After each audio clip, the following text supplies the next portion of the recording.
As you can see, it's class day at Chazy Central Rural School. Things are a little different this year in the COVID-19 era. So different, I was all confused about the tree planting. I was wondering why they weren't doing it at graduation, which was earlier today, but because of course it was always held here at tree planting, always done as part of class day. So normally we have all the 7th, 8th, 9th, 10th, 11th, 12th, and 11th graders march in and be seated, and the parents sit down. It's of course usually held in the auditorium, but today, because of COVID-19 restrictions, they're having it outdoors. The seniors will march out of two doorways, door 19 over this way and door 13 behind us.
Ladies and gentlemen, students, faculty, staff, community members, and our family and friends. Welcome to the 102nd Class Day. Before we honor our time together as a class, we, the class of 2021, want to start off the evening by thanking each and every one of you for your help and support throughout the years. We'd like to thank the school board. Without your approval, we would not be here this evening. Thank you for taking time to listen to our presentation and granting us this once-in-a-lifetime opportunity.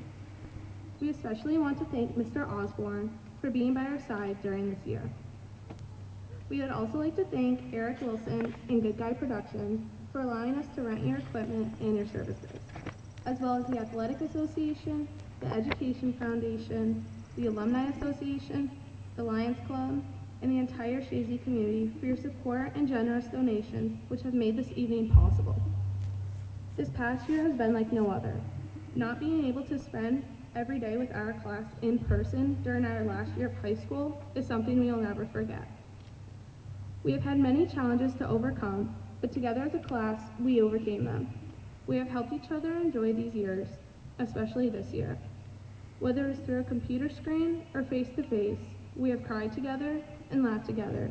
And no matter what, we are always there for each other. Though we didn't have some of the memories we were looking forward to as a class, we have had fun together preparing for today's celebrations. Through our difficult times, we have made the best of the worst situations.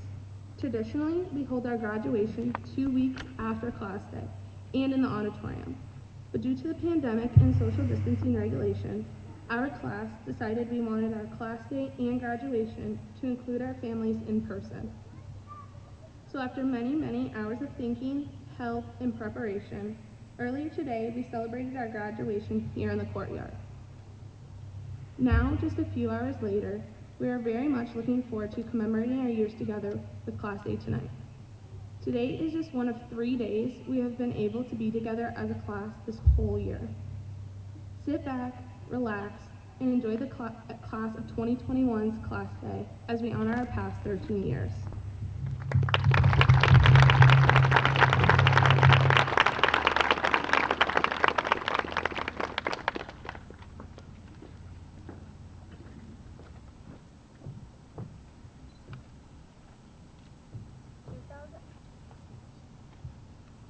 In 2008 to 2009. In kindergarten, our teachers were Mrs. Doom and Mrs. Rovers. This year, we were joined by McKenna Bell.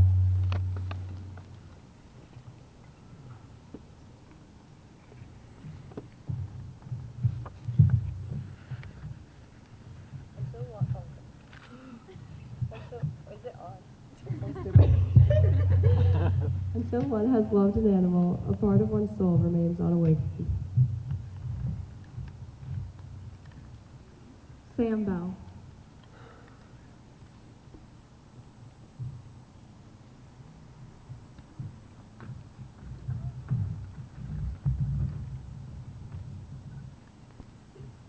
If it doesn't explode or make loud noises, it's probably bad.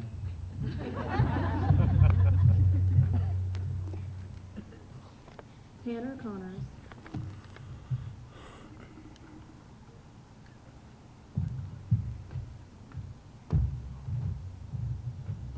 Money talks, but all mine says is goodbye. Joey D'Andarza.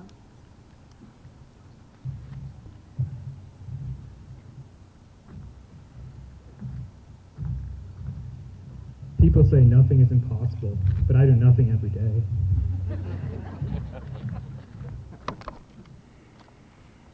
Ben Dickerson.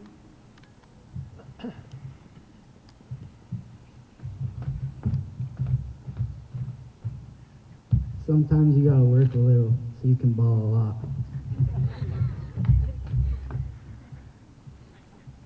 Kobe Drake.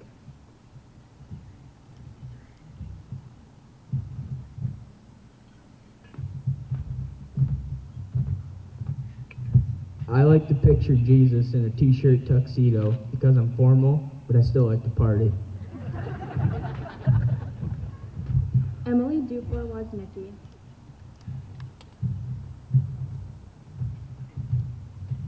Sometimes the bravest and most important thing you can do is just show up.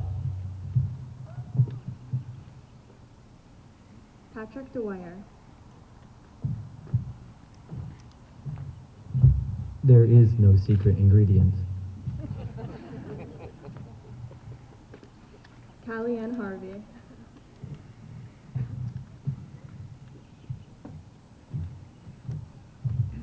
I wish my wallet came with free refills. Willow Hurst.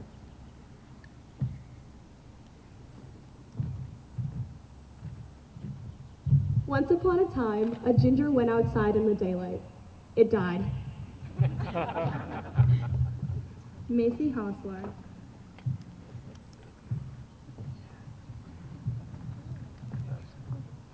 You can't go back and change the beginning, but you can start where you are and change the ending.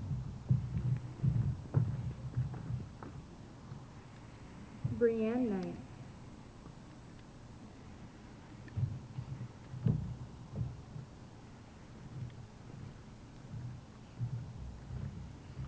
Everyone told me I couldn't, yet I have, I am, and I will continue to.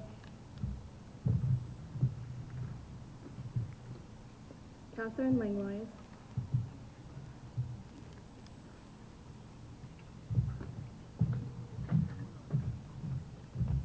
There are three kinds of people in this world: those who are good at math and those who aren't. Monica Lizardi.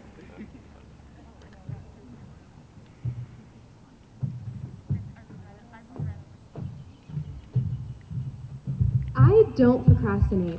I intentionally wait until the last minute because then I will be older and therefore wiser. Connor McCarthy.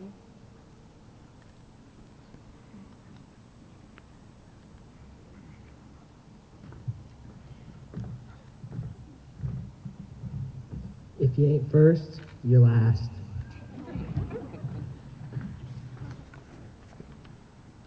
Pierre Morin.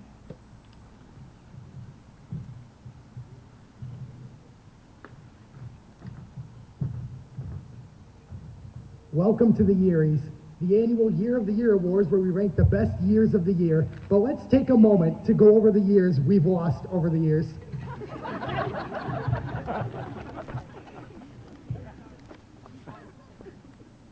Seth Sawyer.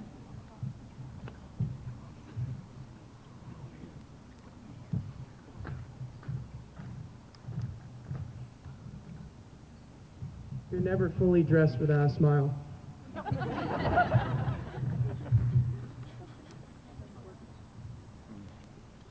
At the end of the first day of school, Patrick asked Mrs. Rovers why they didn't learn anything or do any work. We went to Apple Jacks for a field trip and enjoyed a day of picking apples and finding the perfect pumpkin. Parents joined us this year for our Thanksgiving luncheon, Mother's Day tea, Father's Day kickball game, and last but not least, our first graduation. As we all know, Mr. Q has quiet questions he never gets to ask. After listening to his song, one of us asked who sang his song if he was quiet. He responded very seriously that he had sung Mr. Q's song for him. Macy giggled constantly. One day, the class had eaten popsicles. Callie had the lemon flavor, and as a result, her tongue was yellow. Willow tried to inform her of this, but Callie started bawling and got her in lots of trouble. One day during lunch, Kate and Emily thought it would be a good idea to use Emily's sweatshirt as a jump rope. Emily was swinging it around while Kate was jumping over it. Mrs. Parker kindly asked the girls to stop, but when she walked away, they continued. Mrs. Parker obviously saw them again, and this time they were sent to the wall. They continued to do the same stunt while in trouble. Mrs. Langlois came to pick up her class. She saw the girls in trouble, and Mrs. Boom had to walk her away to calm her down. During the end of the year letter testing, Patrick was trying to write out what each letter's future was instead of just writing the letter. He became very upset when he could not keep up with the rest of the class. Fortunately, Mrs. Rovers helped him get back on track. Catherine started wearing glasses this fall, purchased at Claire's. She had a couple of pairs that were pink and purple. In fact, she loved her glasses so much that she told the nurse she couldn't take the eye exam without her needed glasses. Our end-of-the-year trip to Point Rush was a huge success. Everybody was having so much fun that we did not play the annual kickball game. I will now turn the reading over to my friend and classmate, Catherine Langlois.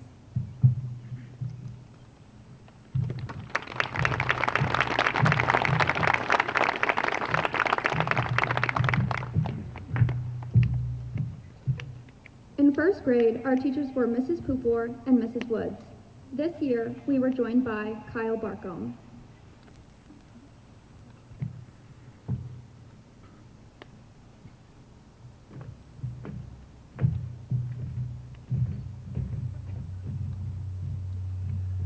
Goodbye, everyone. On the old therapy.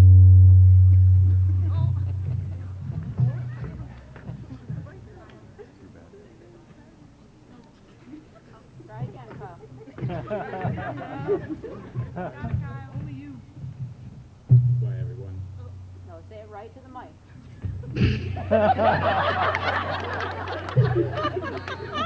Get your face right in it.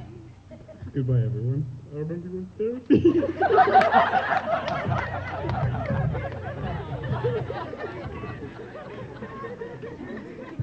Keep going, Kevin. Riley Hansen.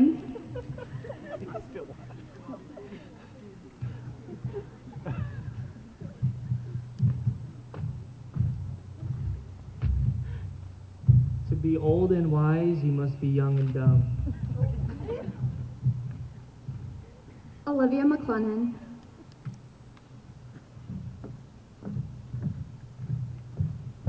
Be the person your dog thinks you are. Jocelyn Wisniewski.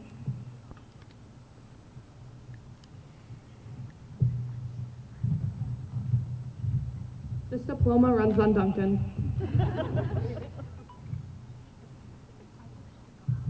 This year, Olivia and Patrick were the teacher's helpers.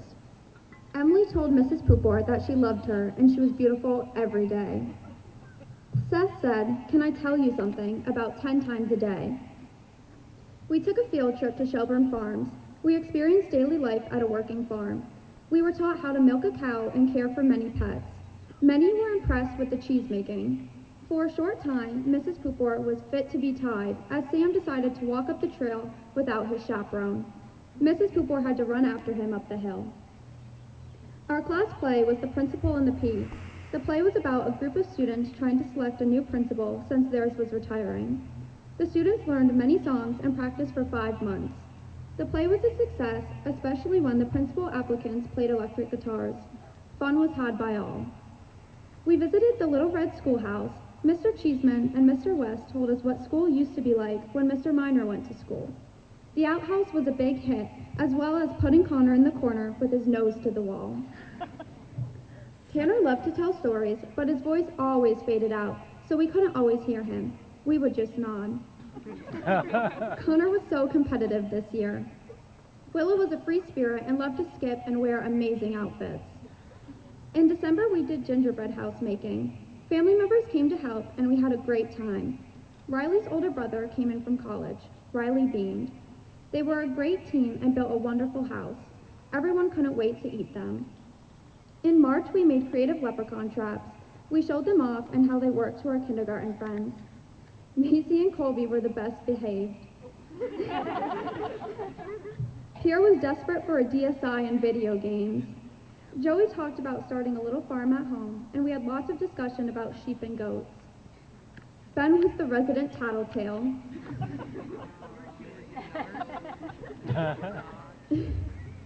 In June, we took a trip to Shelburne Farms. It rained on the bus trip. When we were in Rouse's Point going over the bridge, Joey asked, "Are we there yet?" We knew it was going to be a long ride. Luckily, when we arrived at the farm, there was no rain and everyone had a great time. A highlight included Riley chasing chickens all day and carrying them around.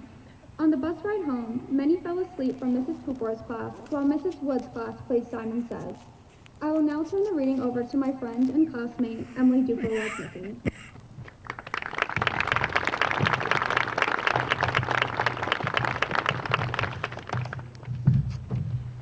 2010 to 2011. In second grade, our teachers were Miss Barcombe and Miss Langlois. This year, we are joined by Malachi Hunyor. Watch your step.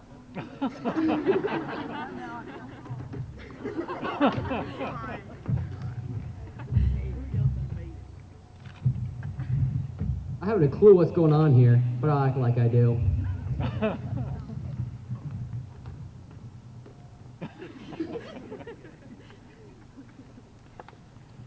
We loved open wall games on Fridays. During the 4th grade Olympics, it was a warm day. Pierre said, "I'm sizzling like a piece of bacon." Seth was in love with Macy. Malachi joined our class after living in Alaska. Emily's dream job was to be a manager at Sears or Target. This year, we created a book that was filled with things about ourselves. One of the questions was about each student's favorite movie. Most students responded with a Disney movie. Callie answered that hers was Meet the Fockers. Macy and Brianne were 2 peas in a pod. So were Kate and Emily.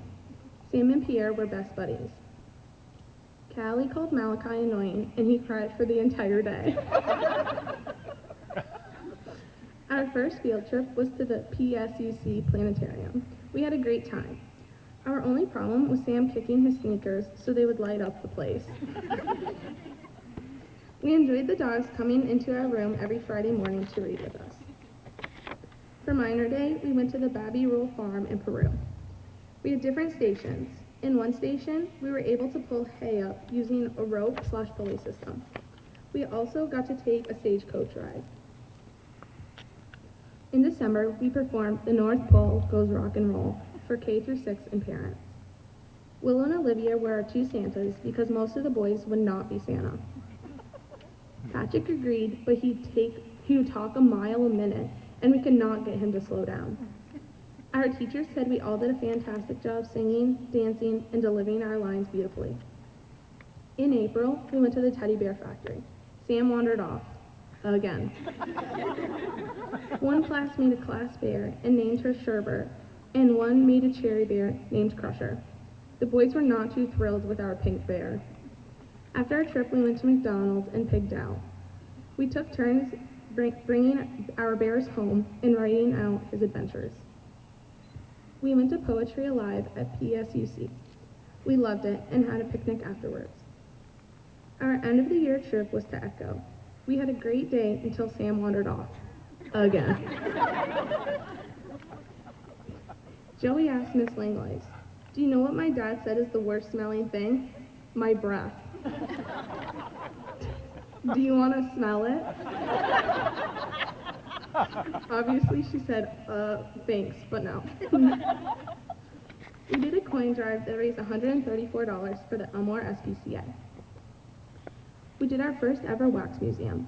We each had to pick a famous person in history, research the person, write a speech, and present them to K through 6 students and our families. We memorized our speeches, and our teachers were proud of us. I will now turn the reading over to my friend and classmate, Patrick Dwyer.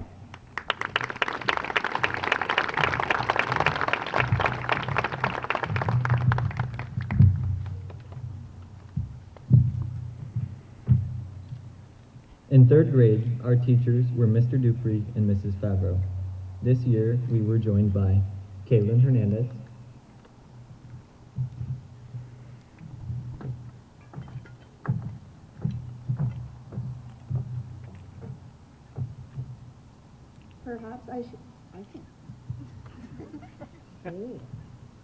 Perhaps I should bury myself and become a diamond after thousands of years of intense pressure.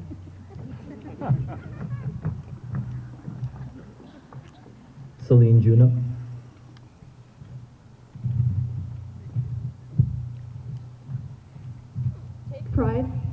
Take pride in how far you've come. Have faith in how far you can go. But don't forget to enjoy the journey. This year, we did cross-country skiing. We all had a blast, except Sam. All he did was complain because he couldn't figure it out. We did the monthly Kidsville newspapers. Connor would pretend to take number 2 in his chair while reading the newspaper. He would even grunt. Mr. Dupree could never find his keys, and after every fire drill, his class was locked out. Mrs. Langlois was scared to death of rodents, especially mice. Mr. Dupree and his class brought in a hideous rat and hid it in her room. You could tell she discovered it by the loud screams. Malachi and Celine got married during indoor recess one day.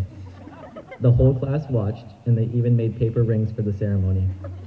Willow was so jealous and tried to break the two of them up multiple times throughout the rest of the year. Tebow Mania was a huge hit in third grade.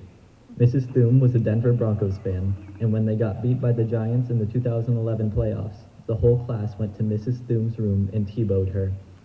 She instantly turned red and wanted to express herself to Mr. Dupree, but being in a school setting, she refrained and just smiled. Every day at recess, it was for the World Cup. Connor, Ben, Joey, and Tanner had grass stains every day. We took 2 field trips this year. We visited the 1812 homestead to make maple syrup. We listened to stories about a child who fell out of a window and now haunts the house, but likes children. We talked about it all the way back to school. We also went to Ausable Chasm in the rain. The ride down the river was very rough. We were all a bit nervous when the guide was explaining what to do if we fell out. Emily violently cried for the integrity of our raft trip. We did continent presentations in the auditorium this year. Though we were allowed to hold index cards, to the delight of our teachers, most of us memorized our information. I will now turn the reading over to my friend and classmate, Willow Hurst.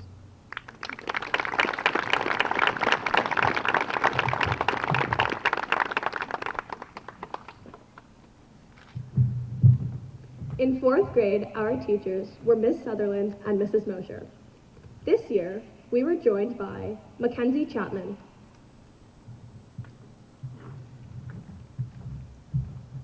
Even if you're on the right track, you'll get ran over if you just stand there. Emma Smith,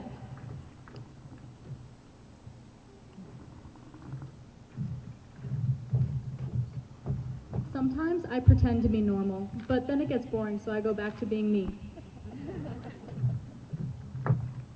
This year, we got to go to the Alice T. Minor Museum, the War of 1812 Museum, Poetry Alive, the Melissa Penfield Park, and Fort Ticonderoga. We did autobiography presentations this year. For the fourth grade Olympics, Mrs. Mosher's class won 14-8. Olivia pulled Emily's chair out on her. Thinking Patrick was the trickster, Emily retaliated against him with the same stunt.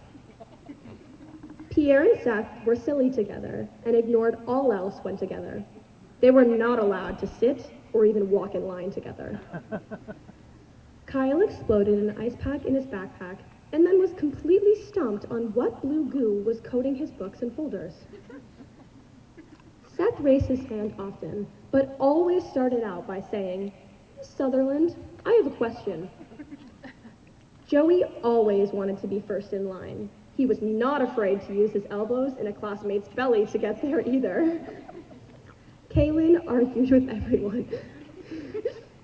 We used at least 1,000 Band-Aids this year. Emily and Kaylin must have used at least 100 each. Tanner was constantly annoyed by the girls. He and Catherine bickered often. Seth became outraged at people who told on him for swearing. This happened often. It seems like it would have been less trouble to just stop swearing, but he didn't see it that way. He is still often asked to stop swearing. Pierre was so upset by the story of Jim Thorpe's bright path.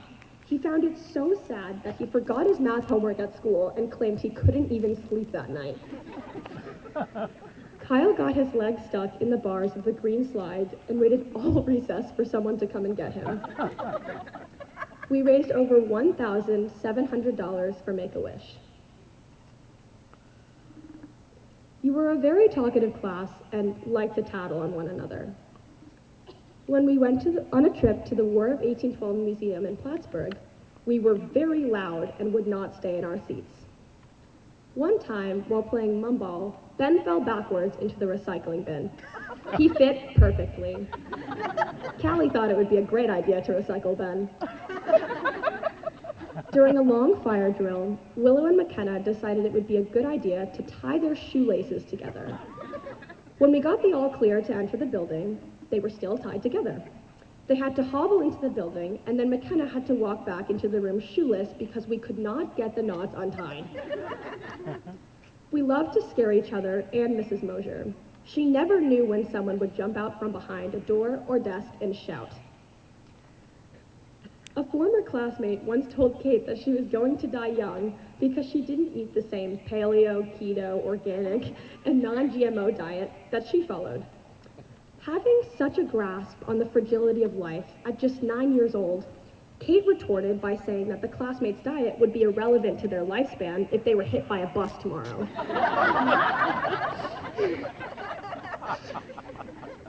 This year, our teachers decided for the first time ever to let everyone bring electronics on the bus for the trip to Fort Ticonderoga.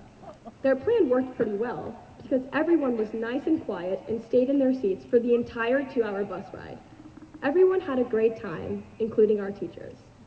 I will now turn the reading over to my friend and classmate, Celine Juneau.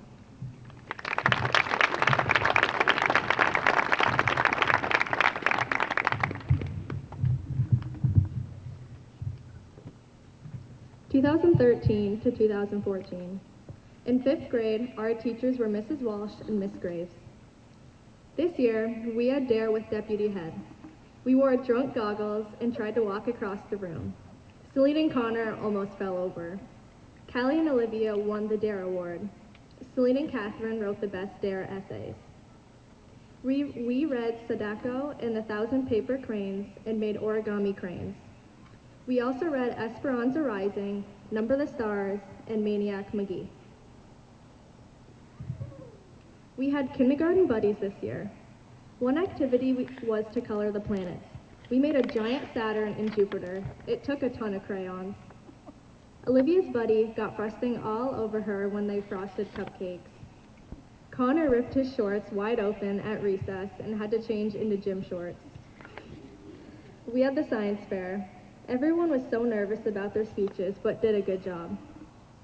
Our trip to Minor Farm included putting our arm in a cow. Many students attempted it. Joey put his whole arm in. We took field trips to the Minor Museum in the fall, and in May, we visited the Shelburne and Minor farms. One of the places had people square dancing.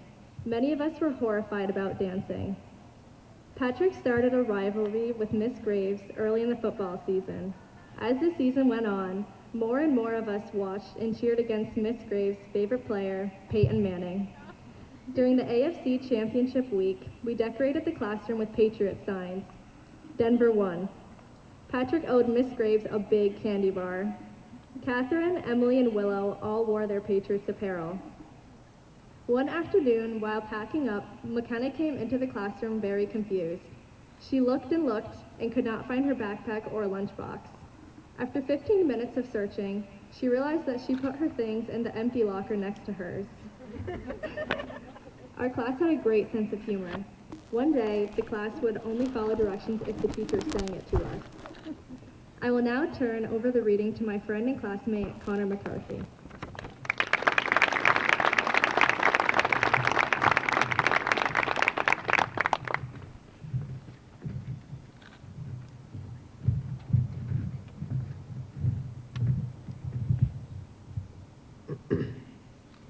In 6th grade, our teachers were Miss Lemaire and Mrs. Lambert. We went to the Environmental Field Day in September at the Clinton County Fairgrounds. During ELA, while everyone was working quietly, Mrs. Lemaire played a trick on us and screamed really loud. She scared the pants out of everyone, and even Macy shouted, "Jesus!" Miss Lemaire could not stop laughing. To celebrate the end of state testing, Miss Lemaire brought in chocolate fondue, and we brought in fruit for a tasty snack. Brianne, Olivia, McKenna, and Celine made it to states in ice hockey this year and traveled to Buffalo. We flew kites with our grandparents and interviewed them. Pierre worked with Miss Lemaire's mom. When most students were done with the interview, Pierre and Mrs. Dandro weren't even done page 1. When Miss Lemaire asked them what in the world they were doing, the answer received was, "We're talking." Jocelyn and Malachi dated the entire year. Following directions was incredibly difficult this year. What's new? Miss Lemaire threatened to jump out of the window if it continued. When presenting Pandora's boxes in ELA, one of Pierre's good things in his life was Idaho. He explained, "Who doesn't love Idaho?" We all cracked up. Mrs. McCaslin was our student teacher from January to March. When Patrick told her his favorite number was 1177, and she had no idea what was going on. We went to Polka McCready in October and hiked Rattlesnake Mountain and completed the team's course. We had a great time. In June, we returned to Polka McCready. Despite the threat of thunderstorms, the rain stayed away. We did the low ropes course in the morning. Our teamwork was amazing. In the afternoon, we each chose to hike Polka Moonshine, canoe, or climb at the Crux. At lunch, we played soccer against a group of Canadian students. Connor scored. The day was a blast. You're welcome. Some memories from our personal note cards this year included: the first time Mrs. Lambert gave us a nickname, we were confused why she was calling us her bundles of love and joy and her chickabiddies. Connor fell 3 times at Poca-McCready climbing Poca-Moonshine. True story. In Heads Up, Colby couldn't define goldfish. Fun Day was themed Star Spangled Stations. All stations were a state. We were all nervous about presenting and said after that it was difficult at times as some groups wouldn't listen. Our teachers said that it was called karma. Olivia thought the Titanic was just a movie, not a real event, so Connor had to explain it to her.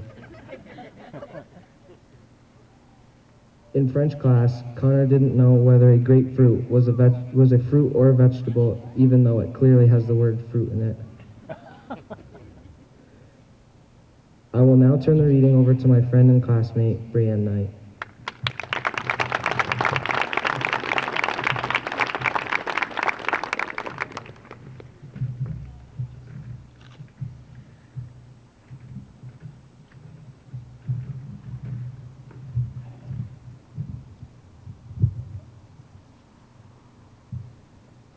(2015 to 2016), 7th grade. Emma's hair caught on fire at Mackenzie's house. Annika ran away screaming, and Mackenzie jumped over the counter to help. Colby's nickname was the Panda. Mr. Frechette asked Pierre what he was thinking, and Pierre said, "How to save the world as a fish." Catherine ran into a pole and got a concussion. Connor got locked out of Colby's garage at winter weekend, and Connor ran around the house and slipped on the ice. Annika farted in math class, and Mr. Thompson opened the window to air it out. Malachi faked an ankle injury and had crutches to get himself attention. We were playing Heads Up on the bus, and the clue was a hippopotamus. Connor hinted, "It's me!" And Emma said, "A Mexican?" Mr. Frechette gave Colby a blue pen and made him promise to never lose it. Soon after, Annika made a scoreboard. Colby lost miserably. I will now turn the reading over to my friend and classmate, Annika Lizardi.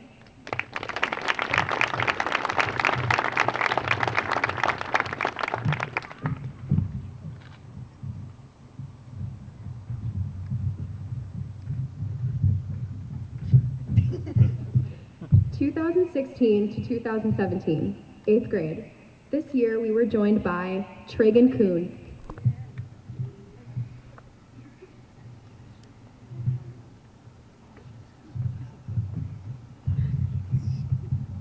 Dads are like boomerangs, I hope.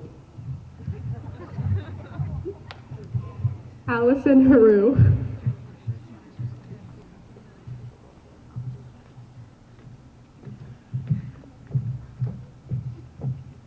You know, I've had a lot of change in my life, but this one's gonna be the hardest.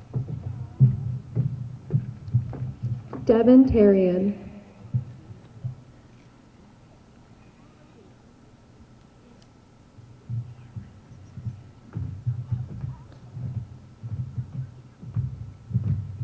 I walk around like everything's fine, but deep down inside my shoe, my sock is sliding off.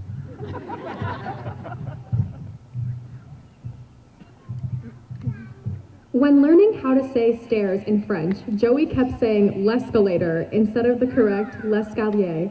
It took a few weeks before he could say it correctly. Celine and Willow tried to prank McKenna by putting shaving cream in her hand while she was sleeping. The desired outcome was that she would put the shaving cream on her face when they tickled her face there, but instead McKenna rubbed the cream all over her hair and shirt. During sign skits, Malachi tripped over a chair and face planted. When Olivia and Catherine were shopping, Catherine tried on a ring and couldn't get it off, so the store had to help her take it off. Seth blurted out, "There's a snake in my boot," during French while we were going over terms. Even though a leg was missing, Catherine climbed over a coffee table and it broke from under her while she was with Olivia. Seth danced to the song Thriller really crazily during our winter weekend skit. Joey kept annoying Patrick with his foot, so Patrick kicked it away. When Miss Penfield questioned him about it, Patrick said, "It was just reflexes." In the middle of English, Clifford the big red dog walked by, causing people to erupt with laughter. Colby decked Bree into the bleachers and broke her glasses. At Annika's birthday party at Get Air, Willow, Annika, Emma, Mackenzie, Celine, Kate, and Emily jumped off the platform at the exact same time. Celine hit the double jump and thought that she had broke her back. At lunch one day, Colby smashed the applesauce and Connor got some in his eye. Everyone was using their phones in class when we had a substitute. Celine accidentally turned on her music. Her sound was turned all the way up.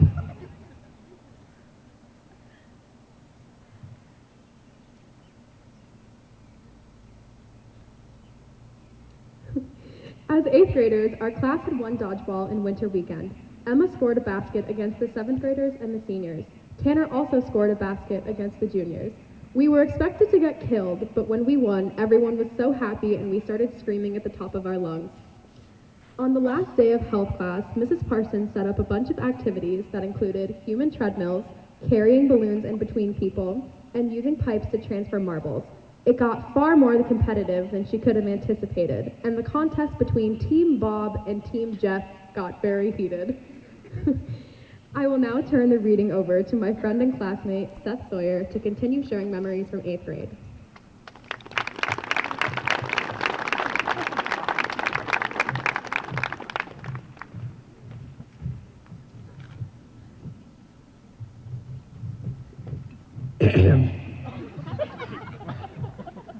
Willow had a science project with a bunch of bouncy balls on it. So one day, Emma, Colby, Riley, Kate, and Emily decided they wanted the ball, so they took Willow's project and ripped it apart and kept all the balls. She still didn't know this was what happened until just now.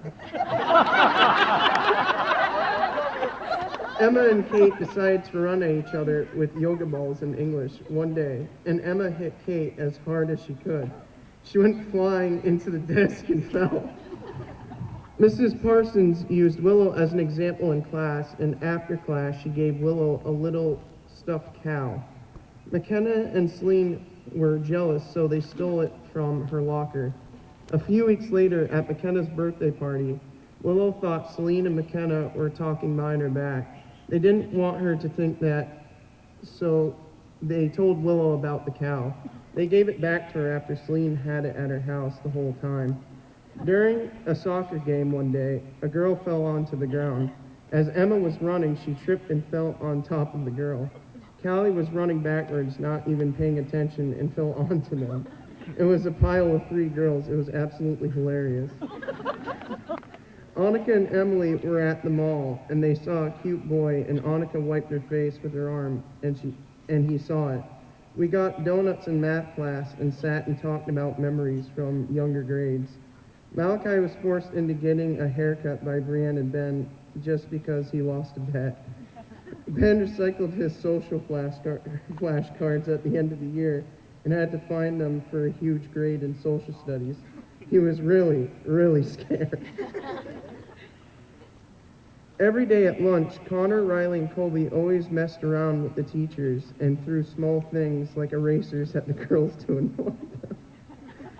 Catherine, Olivia, and Bree decided to go from Bree's uncle's house to Catherine's. So for about half a mile on the lake, Kate balanced on the back of the kayak while Olivia paddled, and Bree swam in the freezing water. When they got to Kate's, they decided to take her giant flamingo back with them. Needless to say, a kayak and a 7-foot-long flamingo down the lake drew a lot of attention. Pierre's happiest memory of the year was going to New York City with Drama Club in May and seeing 3 plays on Broadway and visiting the Wax Museum. I will now turn the reading over to my friend and classmate, Jocelyn Wisniewski.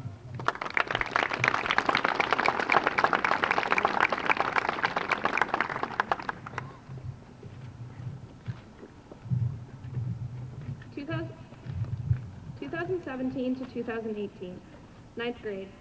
When receiving his percussion part for a new piece in music, Sam said, "Man, this piece has a lot of action in it. I'm going to have pit stains, but that's okay."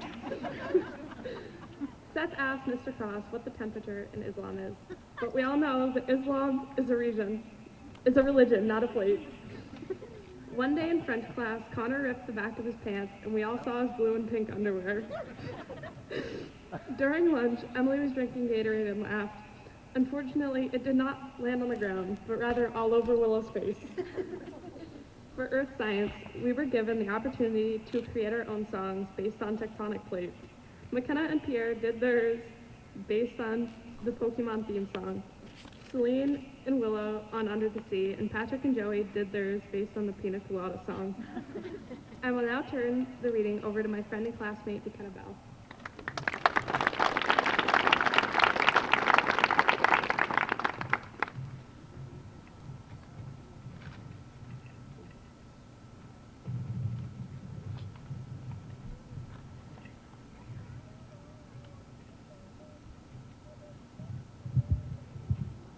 2018-2019, 10th grade.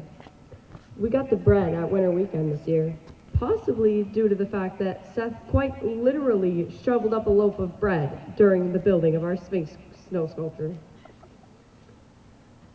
Malachi thought that urine was stored in the testes and continued and continues to stand by this belief despite all the scientific evidence, even on his biology readings.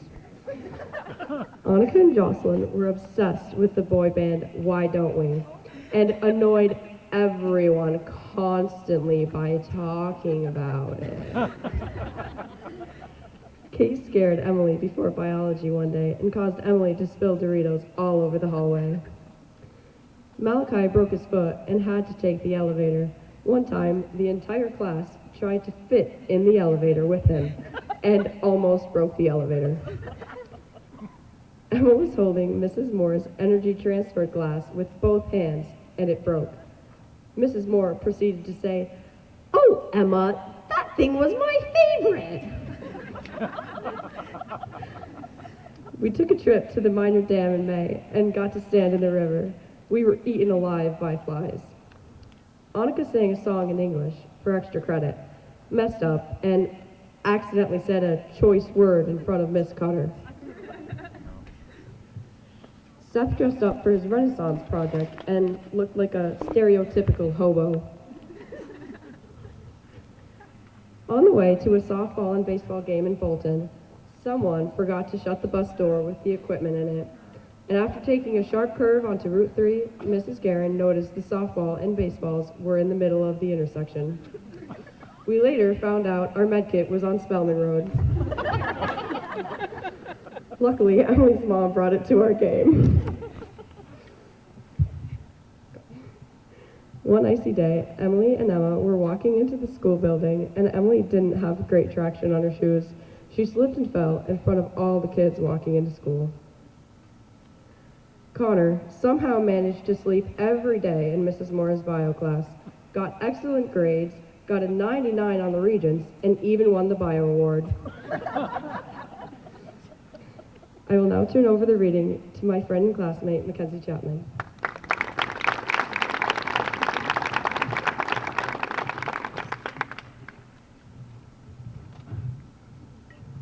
(2019 to 2020), 11th grade.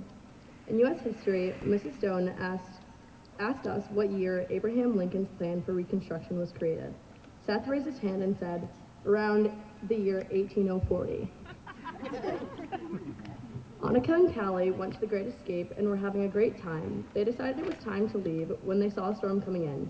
They began to look for the keys and couldn't find them. When they both realized they had lost them, they searched the entire park and had to call Callie's mom, who was in Chazy. A year later, the Great Escape called. They had found the keys. Callie, Brienne, McKenna, and Annika decided to have a gathering at Callie's. Many things in Callie's house happened to be ruined that night by Annika. Annika was sitting on Callie's vanity chair when it just collapsed to the floor. She fell and the chair broke into 7 pieces. The next morning, Annika was going down the stairs with orange soda when she tripped. The soda flew out of her hands and went all up the walls and stained the carpet in numerous spots. Poor Annika had the worst luck. Every year at the opening ceremony for Harvard, Willow and Callie usually met new friends from different countries. At the end of this ceremony, they usually gave them a hug and wished them luck in their committees. Each year, Callie had gotten a regular hug from them. However, Willow not only got a hug each year, but a kiss on the cheek every single time. Kate allegedly tripped someone with her crutch. McKenna, her boyfriend, and Jocelyn were all hanging out one night.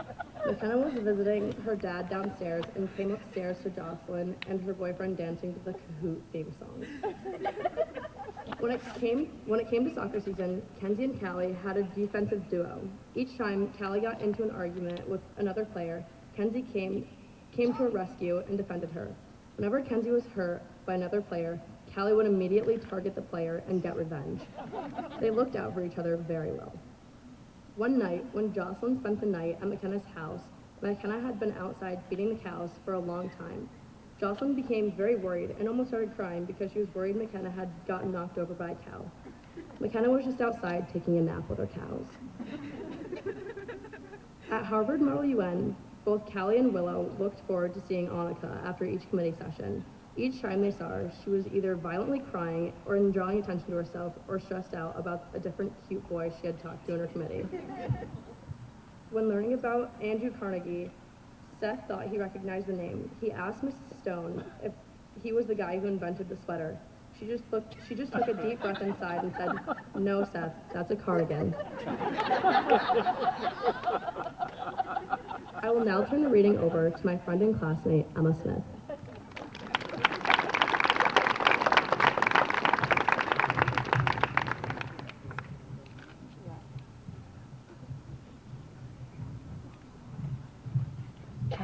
I will now turn, she already read that, we're good, okay. Okay, 2020 to 2021, 12th grade. This was a year like no other. Our last year was divided into 3 groups, remote, Group A, and Group B. Although we were fully together for just a few days this past week, we managed to gather many great memories this year. Some memories include our senior play Ever After on Brenler Field for the elementary students, and twice at the Chazy Rec Park, our senior rafting trip, and senior Saturday where we painted parking spots and had a reverse parade around the pond. One day after school, Kate, Emily, and Emma went to Five Guys for lunch. Emily was driving Emma, and Kate was following. Emily pulled into the parking spot a little too fast and ran right over the curb. Emma thought they were going straight into the Panera building next door. Kate missed the whole thing. Joey and Patrick liked to spend their study halls outside in the courtyard playing spike ball. Patrick always won. After a soccer game one day, Olivia, Callie, and Mackenzie went to Rouse's Point Pier to eat dinner late at night when all of a sudden a guy started coming at them. Callie said, "Guys, come on, we need to go." So they started walking back to the car. The guy started chasing them. They ran to their car, locked the doors, and left fast because they were so scared. Now they think it is a funny story because they found out this guy does it to many people in the town. Patrick created the Backyardigans Roleplay Club and put posters up around the school about it. At the bottom of the poster it said to contact Joey and provided his phone number. And shortly after Patrick did this, Joey, Patrick, McKenna, Callie, Jocelyn, and Celine started actually watching the Backyardigans during lunch and study hall periods. This became very popular with other students, and any given week we would have 10 to 15 students watching the Backyardigans. One afternoon, Callie and Olivia took their dogs to get ice cream, and the ice cream stand was very packed. When Callie and Olivia got out to get the dogs ice cream, Olivia's dog decided to lay on the horn. Everyone was staring at the dogs as Olivia and Callie were dying of laughter because they would expect nothing less from Olivia's dog. McKenna, Sam, Patrick, Joey, and Celine were playing Evil Apples during lunch one day, and Joey and Patrick were both at game point and Celine was the judge. Patrick created a wild card that said, "Pick this card so Joey doesn't win." So Celine picked that card and Patrick won. Joey was so mad and everyone started laughing really hard, including Joey. During one of our usual English class review games, Mrs. Brown left the room briefly. Soon thereafter, Connor's online game money was taken away by the tax and toucan. He was so angry that he spun into quite the outrage. He loudly punched his desk and hollered, "What the bleep? Why am I being bleeping taxed by a bleeping bleep toucan? I don't even pay bleeping taxes in real life." The taxing toucan never refunded Connor his money. During study hall in the library, Joey, Patrick, and Celine were playing mini golf and were attempting the impossible shot, which was almost the length of the library. After several failed attempts, Celine finally made the shot, and Joey had to buy her a cookie because of it. Patrick was yelled at for being too loud. During a basketball game, Tragan had a game-winning three-pointer against Seton in overtime. Joey also had a no-look behind-the-head pass to Patrick in the same game. While waiting in the drive-thru line, a mouse scurried across Willow's windshield and into the hood of the car. Oh. She and Annika were traumatized to the point where they called people to come and help them get it out. Apparently, they did not consider the fact that the mouse could have escaped from the bottom because their help had arrived and the mouse was gone. One day during an English Google Meet, Riley did not know he was muted. Or he was unmuted. He didn't know he was unmuted. He yelled a choice curse word in front of the entire class, including Mrs. Brown. Willow made a TikTok about it. Malachi wore the senior play crown for weeks. He never once got dress coded and even continued to wear it at home. Some of us are concerned for his mental health and hope that his attention issues are soon resolved. Emma finally got her own car, so Emily and Kate did not need to drive her everywhere anymore.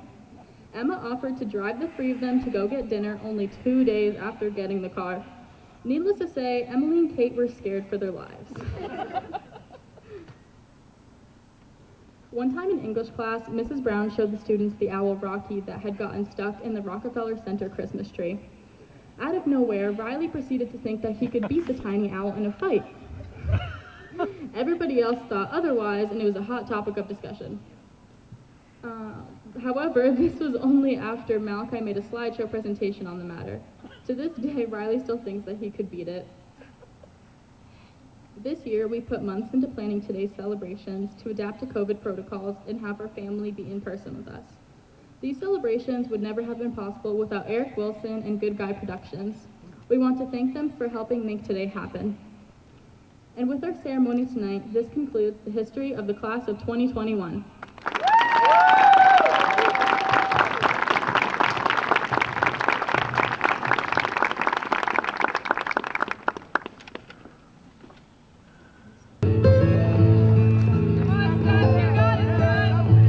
Almost heaven, West Virginia, Blue Ridge Mountains, Shenandoah River. Life is old.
Virginia, mountain mama, take me home to country roads.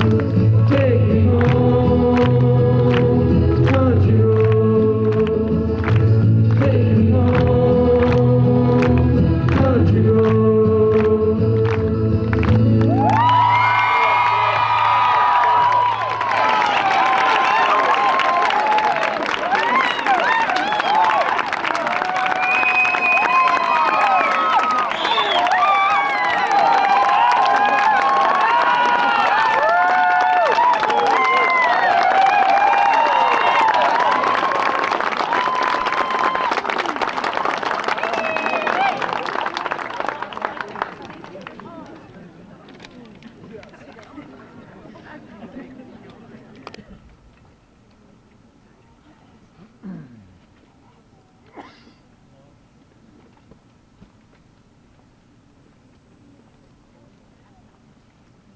Gather here. The magic windows and mirror will review your year. For all of the things you never got near, we have compiled a set of clues so dear. In order to give the gifts for your will, you must apply scavenger hunt skill.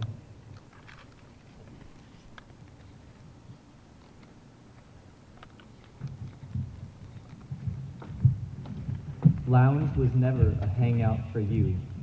So find a golden hat and a bird that goes, who? Whoa, look, is this finally lounge privileges?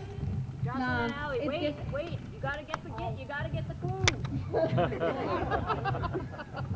Please pause for.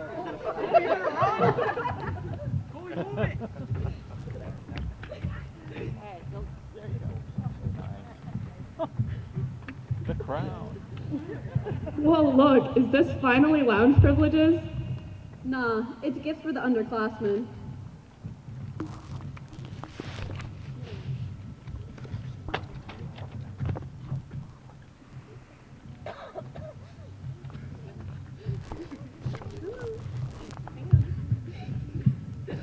Sixth grade, opportunity to make fun memories as a class. 7th grade, an awesome winter weekend with great class participation. 8th grade, a normal, fun, and happy high school career. 9th grade, another published book before you graduate. 10th grade, a prom all your own.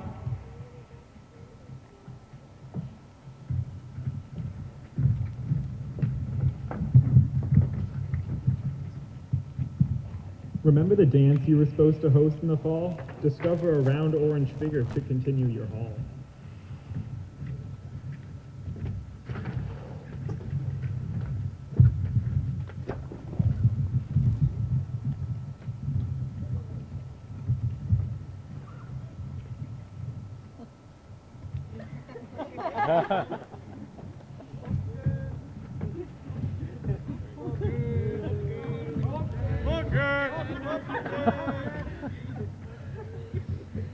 I guess Halloween is the new Christmas.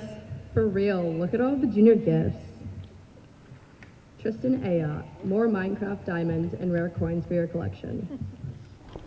Kaden Bannister, more time to work at Target. Kaylin Billow, peanut butter and jelly. Maggie Blair, more crop tops. Kira Blaze, a stronger older brother. Amelia Chapin, your own dog sitting business. Sage Clausen, another horse to show. Jenna Collins, more sprints from Coach Lydia. Shay Collins, a slaw on the Grilling Food Network. Benny D'Andarza, a cooler older brother. DJ Gagno, more trips around the track for Gagno Racing. Madison Gay, a normal show season with your horse. Abby Huckrow, a security guard. Ellen Juno, more RAM on your custom PC. Jeremy Juno, a better three-point shot. Piper Lapeer, more reptiles and exotic fish. Felicia LaRose, more Girl Scout cookies to give away. Cami Leclerc, more opportunities to go to California. Hadley Lucas, a lifetime supply of pizza and garlic bread. Josh Pelon, your own Milwaukee Tool Time Show. Kale Ross, more AC/DC merch. Dayton Rovers, more farming equipment and a pair of pitties. Adriana Rushford, more rubber orange guns. Dallas Santor, your own repair shop for cars. Dimitri Sterling, your own corner store. Zane Stevens, more shorts for the winter. Brady Terrian, a new dirt bike. Trent Trahan, a can of air dust and a new guitar. Harry West, hair shellac.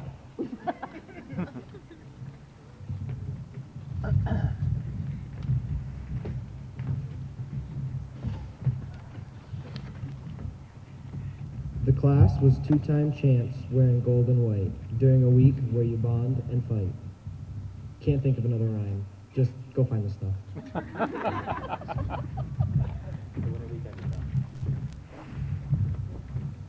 Left, left, left, left. There you go. Straight, now straight, now straight. Warmer, warmer.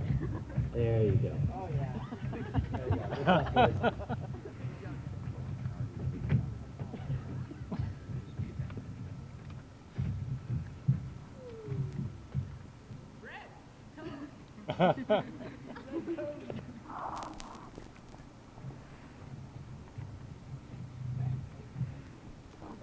I got it.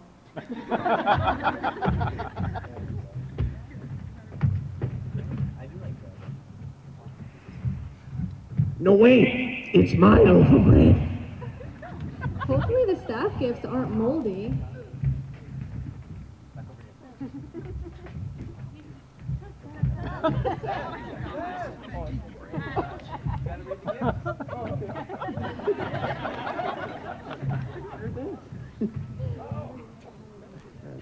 Mrs. Ashley Baker, new running shoes and an automatic check writer. Mrs. Christy Barcombe, unlimited Lindor chocolates and your own flourish greeting. Mr. Dylan Bedard, Mr. Clark Howard, Miss Pam Poissant, Mr. Ernesto Rodriguez, a very warm welcome to Chazy. Mrs. Cindy Brockway, students who can remember their lunch account numbers, and also Mrs. Christine Brown. Mrs. Lori Everleth, travel trips a final year at CCRS before retirement. Mrs. Abby Garrett, a more pleasant door buzzer. Mrs. Kim Goslin, your own supply of rapid COVID tests to keep as souvenirs and a return to needing your ice packs. Mr. Ricardo Hernandez, a bus like your car. Mrs. Emmeline Koss, more money for the school and a budget in your favor. Mrs. Christine Lauren, a quarantine-free bus. Mr. Lucas Lauren, accessories for your Tacoma. Mrs. Judy Levine, a bigger eco-ticket toy chest. Mrs. Linda Martin, more lollipops for CCRS kids who visit you at Walgreens. Mr. Robert McAuliffe, number 10. Mr. Jerry Morlock, an award for being the most generous and kind fellow ever. Mr. Scott Osborne, students as excited as you are to be at school, and 21 pies to remember us by. Mr. Jeffrey Pete, more hunting and fishing trips. Mr. Dennis Pelon, another 100 horsepower for your bus. Miss Tina Pelon, the return of bus 75. Mrs. Amy Racine, seniors who remember their meetings. Mr. Bruce Rathbun, less complaints from the girls in the main office. Miss Laura Sample, an unlimited supply of flower seeds for the lobby. Mrs. Deborah Thomas, a new mailbox. Mr. Barry West, indestructible lampposts and modern materials for repairs. Mrs. Theda Wofor, a secretary and more crystals for your collection. And finally, Mr. Mike Johnson, unlimited supply of coffee for your mornings.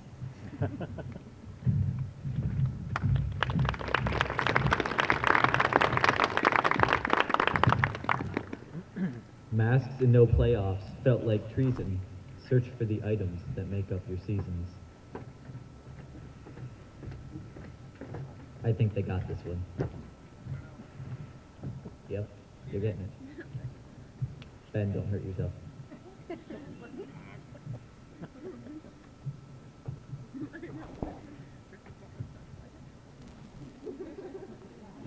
Hurry up, it's getting dark.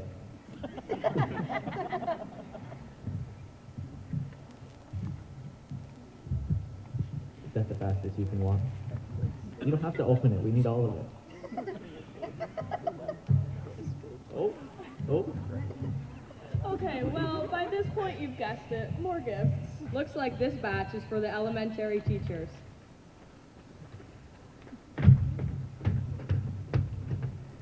Mrs. Carrie Adams, more equipment and activities for the Elementary Relay for Life team. Mr. Josh Barrier, are you still willing to trade your cat for Colby?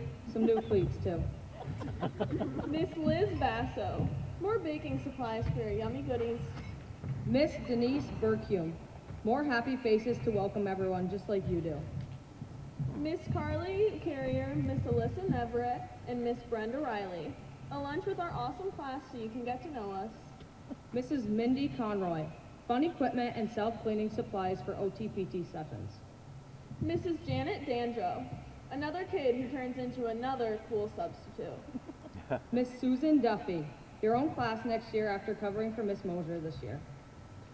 Mrs. Nicole Dupree, birthday signs that erase themselves. Mrs. Lori Favreau, lots of summer adventures with your grandkids. Mrs. Katie Gushlaw, more time to spend with your adorable children. Mrs. Brandy Juno, more money in your brownie fund. Mrs. Yvonne Ledoux, kids that are as happy and as enthusiastic as you are in the morning. Mrs. Carrie Lemaire, a set-in-stone grade to teach. Mrs. Sonia Lambert, a helmet for the bang head here moments.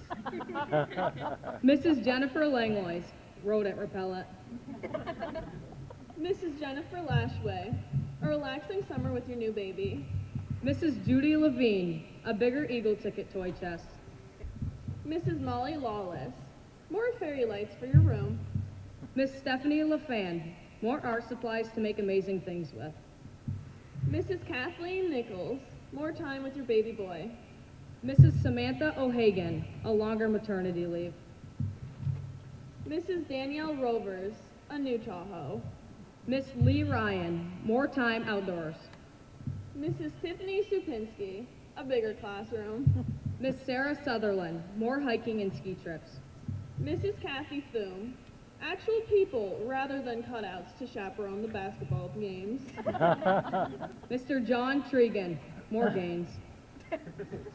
Mrs. Christy Wilson Mosier, a safe and fun return in the fall. You've been missed. Lastly, Miss Lisa Woods, more STEM activities with a hope for your end of social distancing.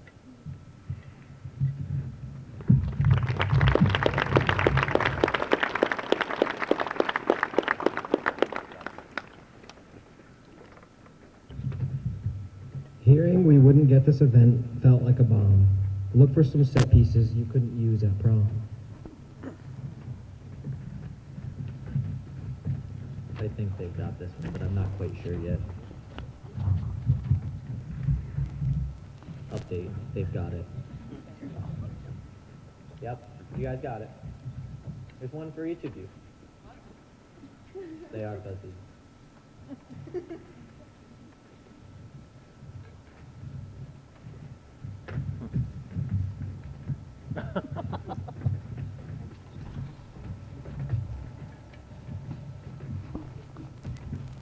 Using this column for our skit totally makes up for the money and memories we lost. Well, at least we can give back to our middle and high school teachers. Miss Kim Brandell, paint scraper for gum under desks. Mrs. Catherine Brown, broader shoulders so you can carry to school some more. Mr. Stephen Cross, best wishes for Eleanor and an in-class subsystem for playing cowboy mouth. Mrs. Sherry Fall, an EMT certification for those medical emergencies in your class. Mr. Justin Frechette, a segue for scouting the school.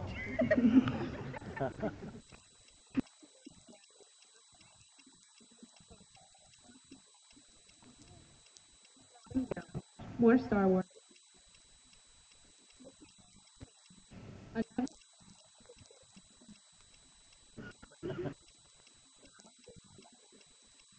Piano and your own army of minions. Mrs. Michelle Lawrence, an avalanche of avalanche cookies. Mr. Marcus Meadow, more Beatles merchandise. Mr. Brian Norcross, a cleaner locker room for when students are finally allowed to change and shower. Mr. Stephen Patnode, a new library microwave and earplugs. Miss Kelly Penfield, a sit-down with Yo-Yo Ma. Miss Grace Pothast, art supplies that return themselves. Miss Sarah Stone, a soundproof wall and an unlimited coffee supply. Mr. Corey Thompson, a fleet of EMT volunteers from Chazy. Mr. Adam Weeks, more dad jokes. Miss Penny Wise, kids who actually practice their instruments at home. Mrs. Kelly Wilson Stevens, an actual plan to help organize and decorate for. Mr. Austin Tatro, more hair products. And Miss Grace Mayfield, good weather this summer for hiking. Glad you could help us out with Mrs. Alden this year.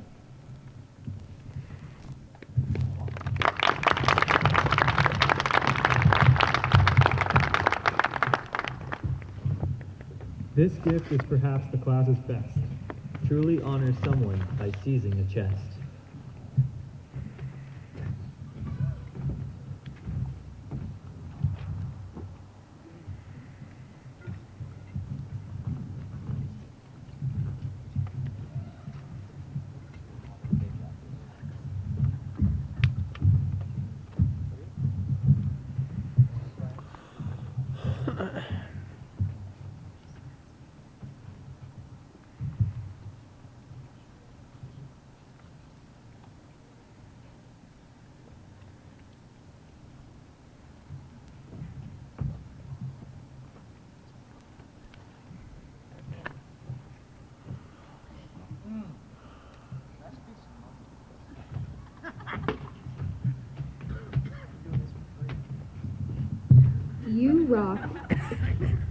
You rock is a pretty simple phrase, but holds infinitely more meaning to describe a teacher who deeply loves geology.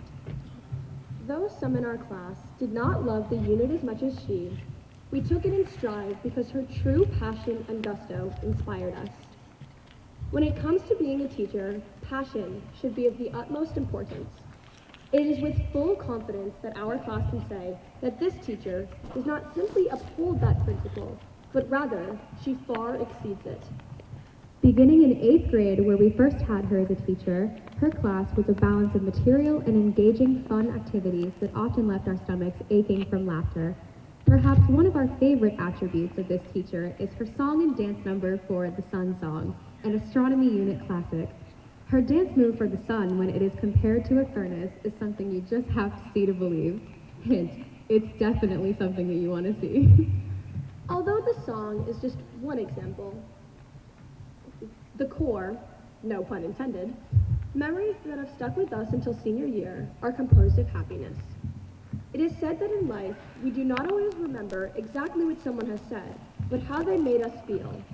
This teacher's complete devotion to her teaching exemplifies this. As a class, we have brainstormed dedicating our yearbook to this teacher since we left her class freshman year.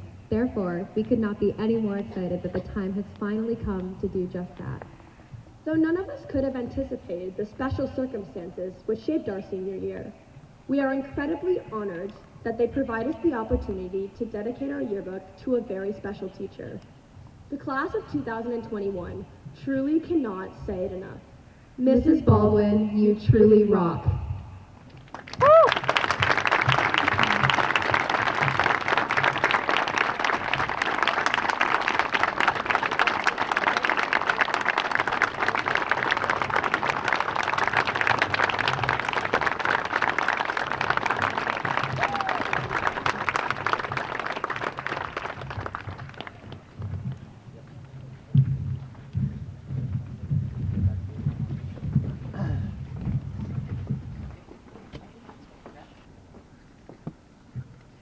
The journey ahead.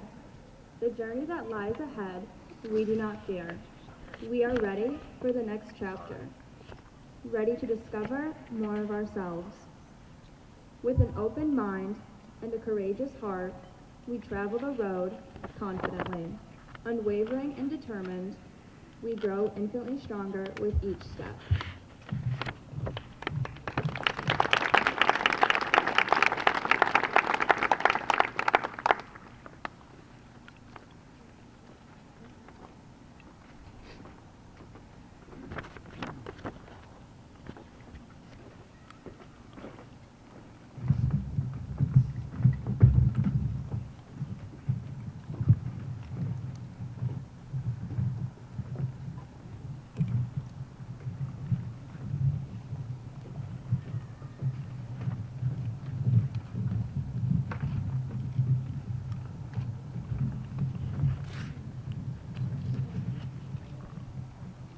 Classmates, come and gather here, so we may look into the sphere. We shall look into the ball that holds the future of us all. It tells us what we are to be, so listen while we look and see. Kyle Barcombe, interior firefighter with a few more kids. Kyle is now fighting fires. He helps when you're down to the wire. But when he is not there, he is with his wife so fair, and now they have nannies to hire. McKenna Bell, playing with her dog, working, and taking a nap with her cows. There is a young lady named Moo Kenna, who is now herding cows in Indiana. With all their moos, the cows make her snooze, so she naps with them in her cabana. Sam Bell, still be gaming. Sam's still at the top of his game. He's now in the Game Hall of Fame. At Minecraft he's playing, at Apex he's slaying, and the whole gaming world knows his name. Mackenzie Chapman, still perfecting her basketball skills. Mackenzie is still playing hoops. With injuries, sometimes she droops. On the court, she keeps falling. At the moment, she's balling. But around the ball court, she still swoops. Tanner Connors, still playing soccer. When younger, he felt no fatigue. Tanner's now in the men's league. He is making some cash. On the field, he's a flash. And all of this keeps him intrigued. Tragan Kuhn, playing hard ball. Tragan is on the mound pitching. To strike out this batter, he's itching. But due to bad aim, he is losing the game. He walks off the field still skitching. Joey Diandarza, still procrastinating. Joey is still letting things go, but from experience, he just has to know that if he doesn't get started from his deadline, he'll be parted. So come on, Joey, don't be so slow. Ben Dickerson, professional scuba diver. First, Dickie strapped on his tank. Then, into the water he sank. As we watch him go down, we hope he won't drown, or at least come back less of a crank. Patrick Dwyer, still arguing with Joey and giving him a hard time.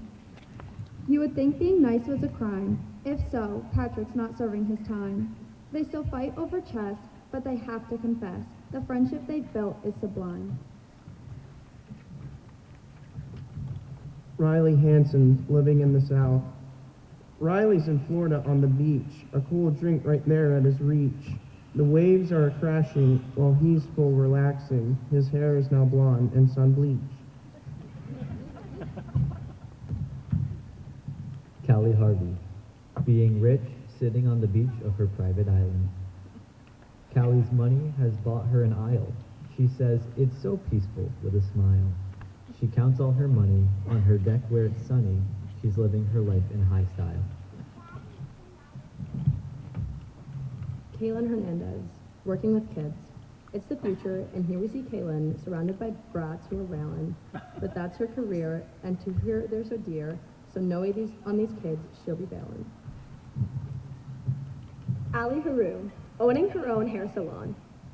Red, green, pink, yellow, some blues, black, orange, purple, chartreuse, all colors of dye, Allie's willing to try on her customers' colorful hairdos. Willow hers. Turned vegan, paleo, and gluten-free after moving to California. In Cali, Willow's diet is strict. Every item is carefully picked. Gluten-free, paleo, vegan, every food plan's intriguing. All these weird foods with Willow just clicked. Macy Hossler, being a paramedic. In the future, she's EMT Hoss. With her patients, there is never a loss. She works on their health. This has brought her great wealth. So much so, she is now Thompson's boss.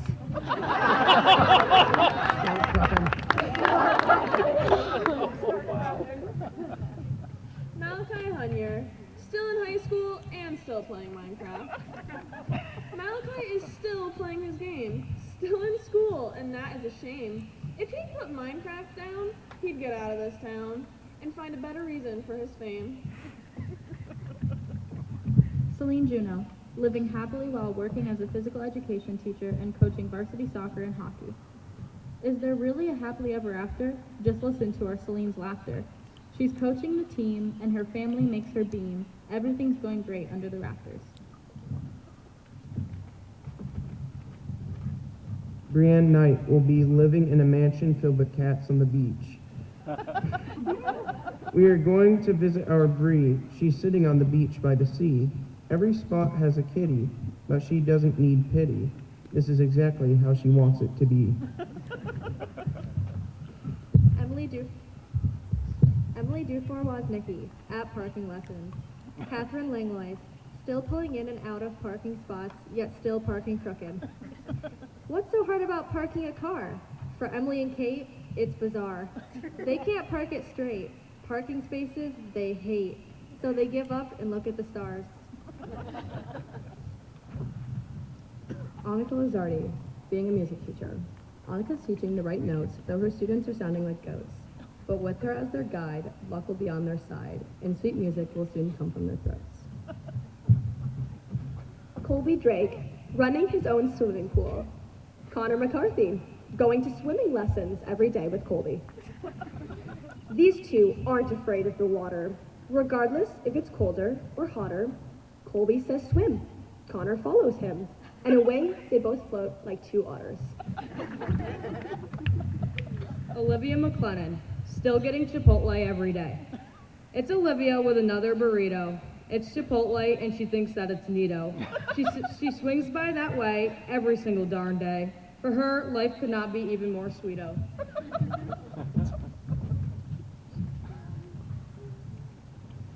Pierre Morin, playing Nintendo Switch during inappropriate situations. Is Pierre really still playing Switch? Just look, right now, he's on Twitch. He won't eat or sleep. He's in it so deep, the game never even makes him glitch. Seth Sawyer, resuscitating someone. Seth greets everyone with a smile. You'll feel better in just a short while. If your health starts to sink, you are cured in a wink, because that is just Seth Sawyer's style. Emma Smith, asking all her friends for rides everywhere. Emma needs a car here and there. Still no car, and that's just not fair. But by calling up Kate or Emily, then her fate might result in ending up just nowhere. Devin Therrian, still confused. Devin seems to not have a clue, but really he's just thinking things through. He doesn't want you knowing that his brainwaves are flowing because he doesn't want something to do. Jocelyn Wisniewski, still trying to get a new car. Jocelyn's driving career sank. She's not the best driver, to be frank. If she doesn't improve, doesn't find her road groove, then maybe we should just buy her a tank. Now that we've told you what the future will bring, let's hope that we've covered most everything. The ball is getting darker now. Nothing seems clear anymore. Maybe next year's class will have a surprise in store. Now everything has left our view. We hope our predictions will all come true.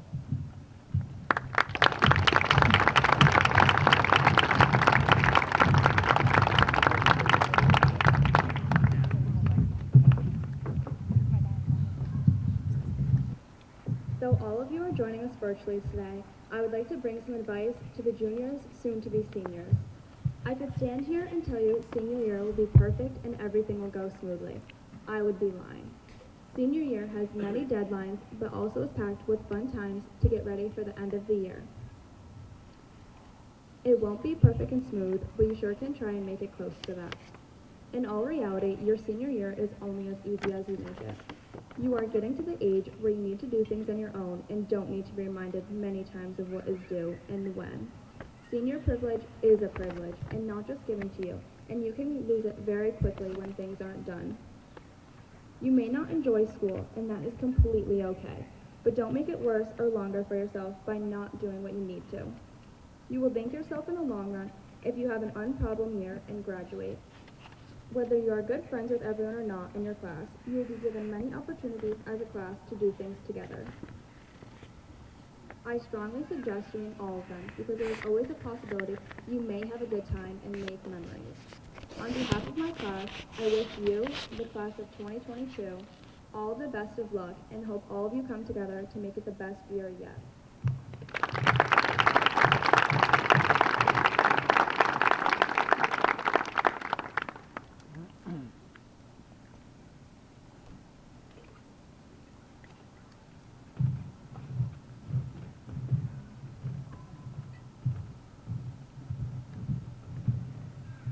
According to Google, the definition of perseverance is persistence in doing something despite difficulty or delay in achieving success. If we researched Google for a perfect picture of perseverance, the screen would be filled with pictures of the CCRS Class of 2021. For the last 12 years, our class has watched you accomplish all of your dreams and exceed all expectations. You were the captain on the sports field, and you led NHS and drama club meetings. You set a positive example during community service, showing tremendous leadership and proving that nothing is impossible. For instance, starting in 6th grade, our class began attending class day every year. You had to practice how to act as a class during the formal ceremony. You were in 7th grade then, and you showed us what to do with procedures and the proper way to behave. We followed your lead because you set such a great example. Similarly, we looked up to you as the big kids we can't wait to be. In 3rd grade, we couldn't wait to move upstairs to 4th grade like you. In 6th grade, we envied that you were finally in the opposite wing of the school. And now, we can't wait to follow in your footsteps as seniors and take the place as the big kids we've always wanted to be. As a kid, you're always told high school flies by. Enjoy it while you can. I never believed them, and I bet none of you did either. But looking back at memories from recess during elementary school, running around with my neighboring classes and playing on the old wooden playground, they couldn't have been more right. However, we never failed to live every moment as it was and to strive for excellence. When I started as the equipment manager for the Beekmantown Eagles hockey team, there were many Chazy seniors on the team. You could not have been more welcoming and friendly to me. You already knew me, so you introduced me to the Beekmantown players. You were very helpful in telling me what to do as the equipment manager. It is an experience I reflect on in gratitude. Every single one of you has proven that hard work, determination, and dedication gets you anything you want in life. Your class is some of the most tenacious people I have met, and for the last 13 years at CCRS, you have shown that. While your hard work in the classroom led to your success, your biggest accomplishment of all is realizing the need to live life to the fullest. Obviously, the past year has been nothing short of disappointing. Both of our classes missed out on prom, winter weekend, and the ability to enjoy our last years together. However, that did not stop you from having your senior play in May, your graduation this morning, and class day this evening. Witnessing the dedication your class has had to one another in order to make this year the best it could be is inspiring. We as juniors can only hope that we get to have the experiences you never did and to appreciate them twice as much for you. As you complete this chapter at CCRS this evening, leave with this. Live in the moment, strive for success, and never settle for anything less than your dreams. Taking everything into account, we send off these once kindergarten students who are just starting out in school like me.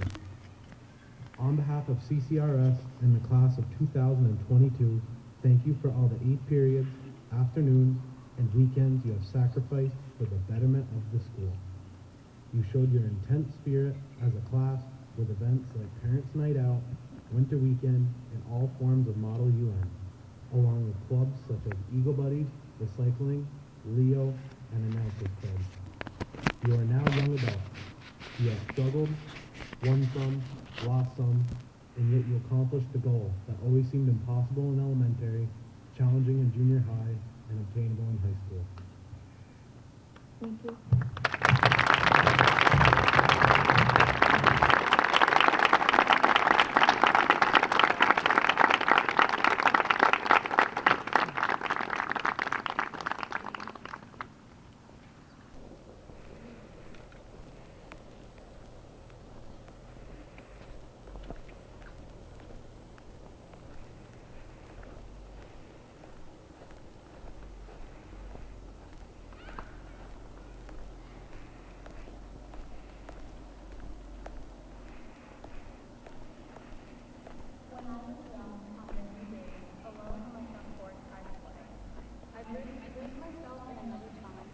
I could create my stories in my mind. Tomorrow never mattered to me, for that was where I would always be. There would be no hurt, no pain, no tears. There were no worries, there was nothing to fear. But as I grew up and everything changed, I realized that life was no easy game. You lived by the rules that the outside world made, and that feeling of safety could ultimately fade. You walked a fine line as you face every day, filled with constant surprises as you went on your way. Your life would change in the blink of an eye, and failure could come no matter how hard you tried. And then there'd be love to nurse your heart when sadness and tears and that love fell apart. You'd fight many battles as you carried along. Sometimes you'd be right, but more times you'd be wrong. So many people would love you and hate, but you had to keep going because life wouldn't wait. And lost in the mess that you'd make every day, and behind all those senseless and stupid mistakes, would be moments so splendid, so perfect and fine, you would wish that they could all be frozen in time. Cherished moments with family, the fulfillment of dreams, those brief special moments, and the boring routines. With excitement of learning just who you could be, and finding that happiness was not guaranteed. Discovering with relief your niche in this world, achieving so much but still wanting more. Through births and some losses, you survive and just hope, always searching for ways to escape and cope. You go through the stages of life as a teen. You grow up and grow old in constant change. You'd see beautiful things in this exceptional world, the wonder and power of nature unfurled. You would witness the kindness of our own human race, but also the destruction and chaos we make. Indeed, as a child, I had no real clue about what was coming and what I'd go through. And although I do miss that missing piece, I treasure each moment that brought me to me. But still, when it's dark and rainy sometimes, my cozy front porch will come gently to mind. And I'll long for a chance to just steal away and curl up on my porch with my toys and just play.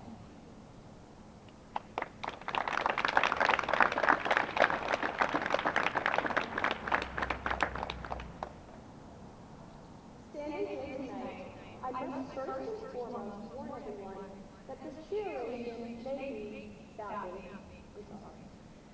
In all reality, though, we are standing in a place where no tree has ever been dedicated. Isn't that fitting? Our class, so unique through the bitter defeats, glorious triumphs, unforgettable laughs, and years of being by each other's sides, constitutes just as unique a celebration and just as unique a treat.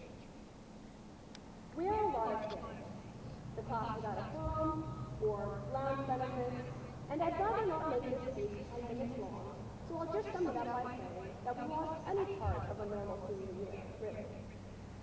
We are also the class demonstrating extreme irony by having the girl named Willow give a speech about us. And what do we receive in return for her? This Walker-reading scrub stickers. Oh right, sorry, that one died. This unplanned replacement is a Curlish Willow Slinger. And, oh right, as of yesterday, we discovered that we chose the only planting spot in the entire courtyard that had an immovable slab of concrete. Ridiculous circumstances for a ridiculous class in a ridiculous year. I know, it may not seem like a fair trade in any regard until you examine it further. All of our greatness outweighs the bad. We are the class who did the very first waxing team in second grade. A class who won back-to-back winter weekends, and certainly would have won a third if given a chance. Let's just call it a repeat for all time's sake. In front of you tonight, we are the only group in CCRS history to celebrate Class Day as alumni. More impressively, we have not merely survived, but braved one of the globe's fiercest pandemics. And perhaps most importantly, we are the class having a graduation and class day in spite of it all. This is the recurring theme of our class and this tree, resilience. Each leaf, each branch, each root on this little symbol represents each of us and everything we've been through. It is strong and adaptable, which is everything we have become. Its flowers bloom beautiful gold, the color of our class, and the shade of our characters. The class of 2021, just like our tree, is in no way, shape, or form normal, but I have never been prouder to say it. This plant will stand strong here in its special spot for years to come, forever a token of our history and how we, as a class, have made the year that everyone wishes they could forget, the year that no one ever will. This day is the class of 2021. This tree is the class of 2021. And each and every one of us is the class of 2021. Mark my words, this class will never be forgotten. From this moment on, everything will be our way. Thank you.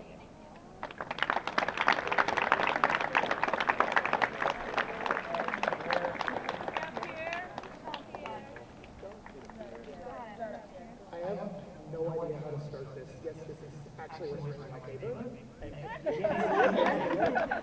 This tree is not going to last forever, but it's here to represent my class, these guys, and to honor my dad's memory. This tree falls in line with my dad's way of thinking, because this tree is going to take a while to settle in here, like concrete. But it's going to get done. That was his way of saying it in French, Canadian, English. For those across the border, it may stink for a while and may be impossible to deal with, but you'll keep going. In honor of my dad's heritage and memory, we will have an annual tin named What's the Border Open? It is symbolic for the tale of my father's homeland onto his difficult history. Don't do this. Don't kill him. I love you, Dad. I miss you, and I wish you could be here. This is our memory. This is for you.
would like to start out by thanking all of those here tonight, whether physically or virtually, for celebrating with us.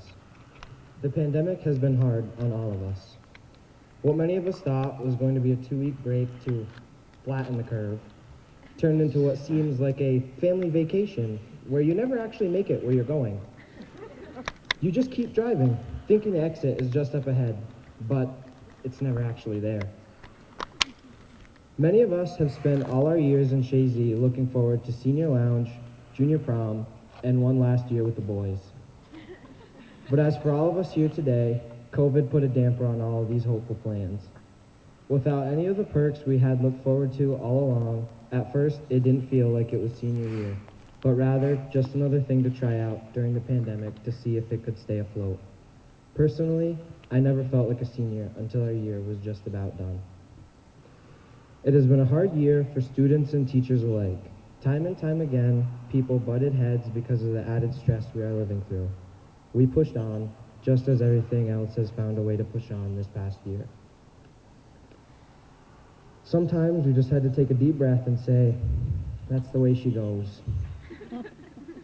Ironic to think that a year and a half after our super awesome 2-week vacation, we are here tonight celebrating together, and there just now seems to be a light at the end of the tunnel.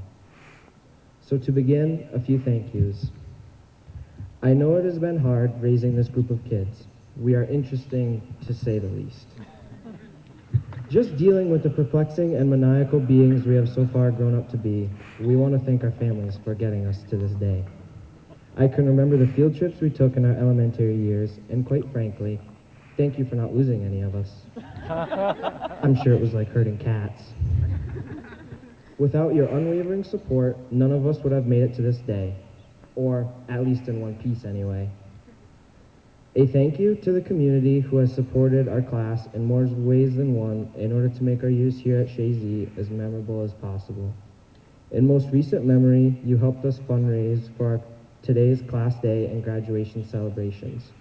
We asked, and you answered in a bigger way than we ever expected. Many local associations donated thousands of dollars, which were not necessarily available, but found the money because you each believed in the positivity and memories this day brings for all Chazy graduates, and we could not be more thankful. As you look around here tonight, as we culminate our celebrations, know this would not have been possible without your support and donations. We would also like to thank the community for supporting our class during our years of athletics. Whether it was sitting in Middletown in the freezing cold or getting eaten alive by mosquitoes at a baseball game, you, our community, has always supported us and been there. Some of you even went to games on a regular basis, despite not having any kids on the team. I'd like to remember and thank Mrs. Davis, who sadly is not with us here today, for her never-ending support and unwavering attendance at our games. Even during our final basketball season, where no fans were permitted, she was still in the stands, albeit in cardboard form, and this resonates with us. She truly is missed. Thank you to the faculty and staff who have spent years hearing us complain about every miscellaneous thing, from bad internet to any and every kind of work thrown our way. We regret none of it, as we have forgotten it all already. But we do apologize for forcing you into unintended occupations, including, but not limited to, a babysitter, the bouncy ball police, a Chromebook technician, a therapist, an anger management counselor, a sheep herder, the clapping police, a catfight enthusiast, and an on-the-spot EMT. COVID has also created many other jobs for you, our teachers, including cattle herders and temperature checkers. The best new job might just be the animal control officer, which required taking the school car and retrieving students who had not made it into school that day and were considered AWOL. Some teachers may be saddened to see us go, but I know there are a few here today wiping their brows thinking, I wonder if my hair is going to grow back now that they're gone. Whether it's the green paint that may or or may not have found its way onto the lobby ceiling, or the random pipe that decided it was a good day to burst. Someone was always there for us. It may have taken a while, but you came nonetheless. I think one thing I'll miss the most is the courtyard being mowed smack dab during the school day with a lovely drone of a mower while trying to concentrate. Pure bliss. Our class also leaves you with the hope that one day the budget will be in your favor, as you deserve. Another special thanks goes to Mr. Osborne, who not only supported our idea for today's class day and graduation, but likes our class so much that he agreed to get pied in the face for us more than once. But really, he came into a school that, let's be honest, is filled with smart kids, but said kids have the mouths to match.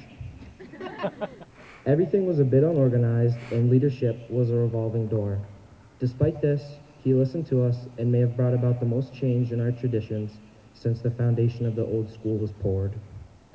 But most importantly, he did his job.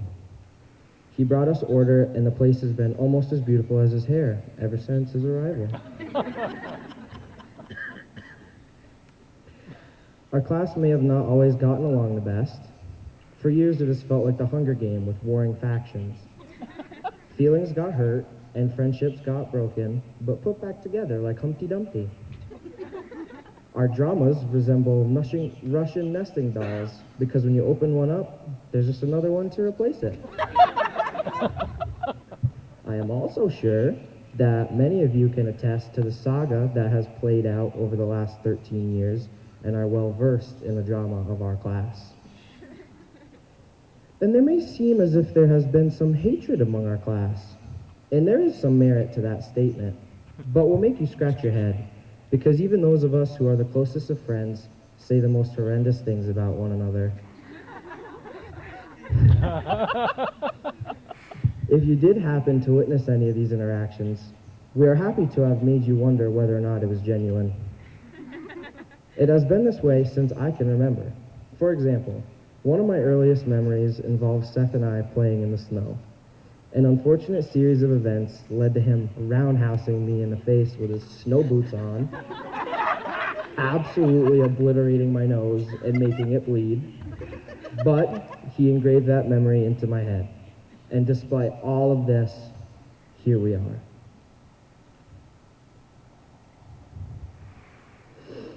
We can be an emotionally unstable class. That I can tell you with confidence. Some days it felt like the WWE without the physical fighting, but the fakeness was still present. We've had our coming to Jesus moments, and numerous times the girls have had to hold hands and sing Kumbaya. Over the years, some of us have grown thick-skinned, while some of us still lag a bit behind and let the little things get in our way.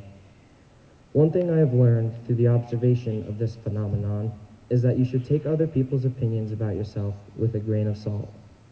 Perhaps Plankton said it best when he said, "You'll never get what you want if you always let people step on you." If you ever saw the class of 2021 in school, we often resembled an odd combination of bouncing off the walls while being too tired to do so, all while constantly complaining about whatever it was that seemed to be unworthy of our attention. On the off chance you didn't see that, especially this year in Group B, we would debate/argue about anything from global geopolitical issues to could Riley take on an owl in hand-to-talon combat? Or we would simply debate with Willow and Annika because we could never let them think they were right without putting up some sort of argument, no matter how unfounded and left-handed it was. The pandemic put school and everything that comes along with it into perspective, and we all see much of it as trivial in the grand scheme of things. We have had our eyes open to what really matters, those you surround yourself with. Life will be miserable if you're surrounded by people that make you question where evolution may have gone wrong. Leaving Chazy seemed easy, but now I know I'll miss it, though I cannot wait for the serenity of some dramaless peace. Here we are tonight, though, all with the same goal in mind, to graduate from Chazy. And look, no catfights have broken out yet, which goes to show that anyone can make progress and improve. It looked grim for a while, but our train is back on the tracks and headed for the station. So, to the underclassmen, don't waste your time worrying about what tomorrow may bring. It wastes the time you have to live in the moment. Also, a little secret. Everyone knows you won't use the majority of what we learn in these walls, but just do the work. Chances are you'll spend more time complaining about whatever it is than it will even take to do it.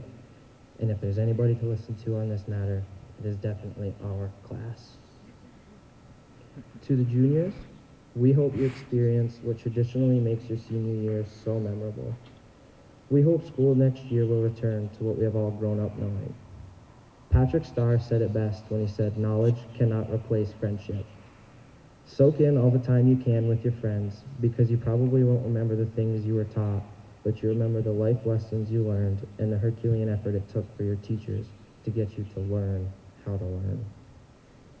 I've heard from numerous people of all ages throughout my life that high school is the best years of your life. That's truly debatable. But from the less intelligent noises that we would echo through the halls, to the in-depth psychoanalysis we conducted on elementary drawings shared with us from Mr. Patnode, our years here at Chazy will be remembered by all of us. However, the past few years simply would not have been the same had it not been for Mr. Patnode. We have spent countless hours in the library. Without him, I cannot begin to speculate what might have taken place.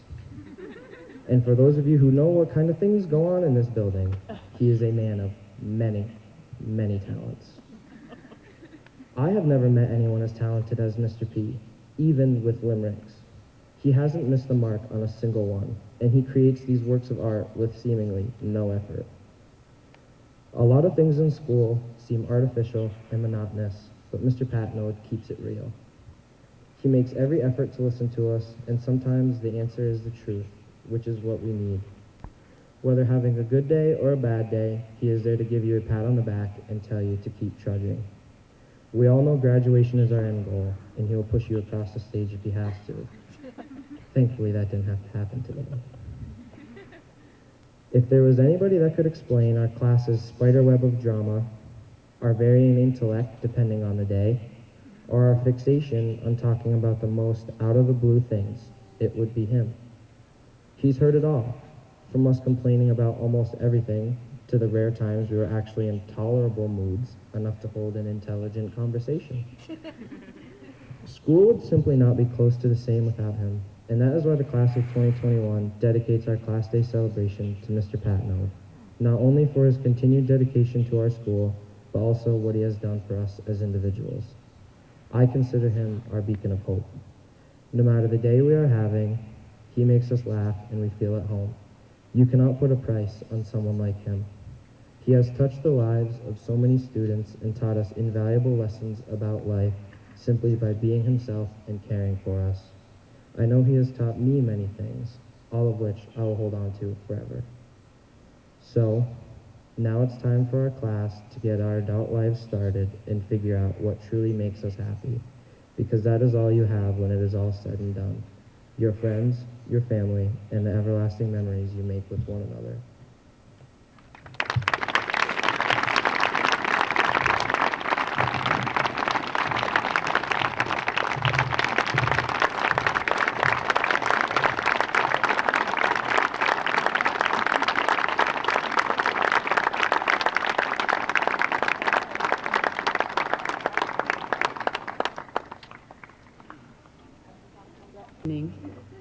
We are very appreciative that you are still here. The class wants to share with you their slideshow, which also is a little long. So, thank you, Mother Nature, for providing the chilly weather to keep the bugs at bay and the rain at bay, and let the owls celebrate with tremendous style, if not with a little length, the amazing things that they have done together. Following the slideshow, we will play the gold and white so the students can at least walk off together. And due to the nature of how late it is and that all of this must come down this evening, if there are any people who feel that they could stay for 20 minutes following the performance tonight to help us take down the stage, Eric Wilson, Good Guy Productions, and the seniors will take care of all the rest of it. If you would like to go home following the slideshow, we are 100% in support of that. And I hate to ask, but it is a little late. So without further ado, please enjoy the class of 2021's final farewell to you and to them with this year's slideshow. Thank you so much for coming. I hope you've had a great night. Mrs. Brown!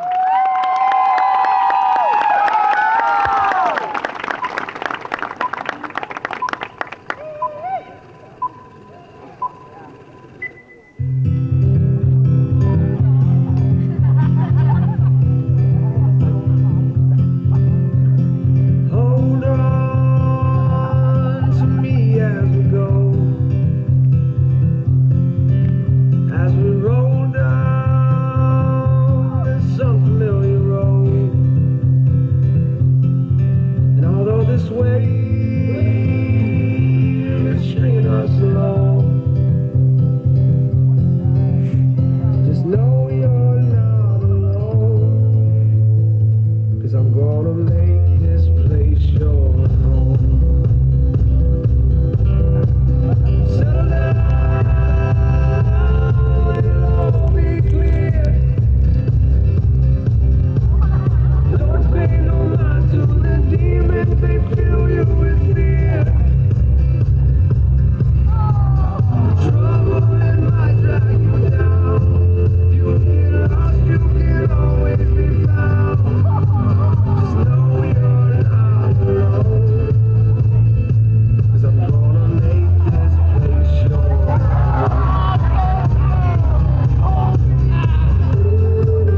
graciousness and causes of success. May you have the confidence to always do your best. May you take no effort in your being generous, sharing what you can, nothing more, nothing less. May you know the meaning of the word happiness. May you always lead from the beating in your chest. May you be treated like an esteemed guest. May you get to rest, may you catch your breath. May the best of your todays be the worst of your tomorrows. Whoa. May the road less paved be the road that you follow. Oh.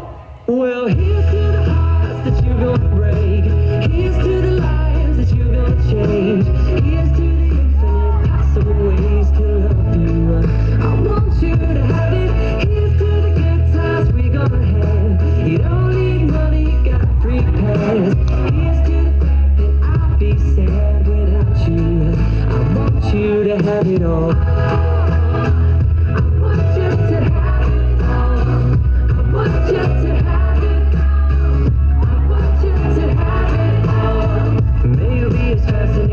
Slap bracelet.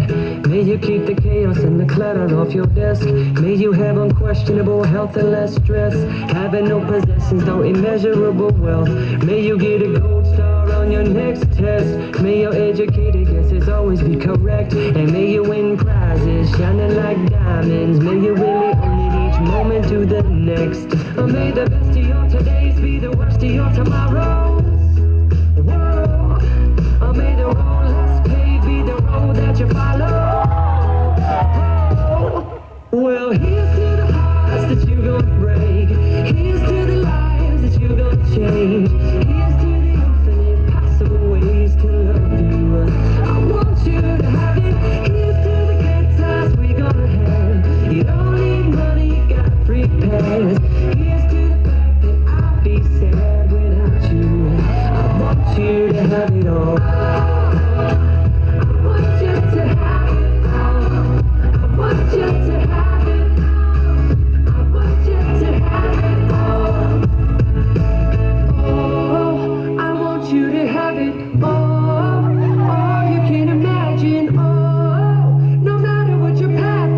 If you believe it, then anything can happen. Go, go, go, raise your glasses. Go, go, go, you can have it.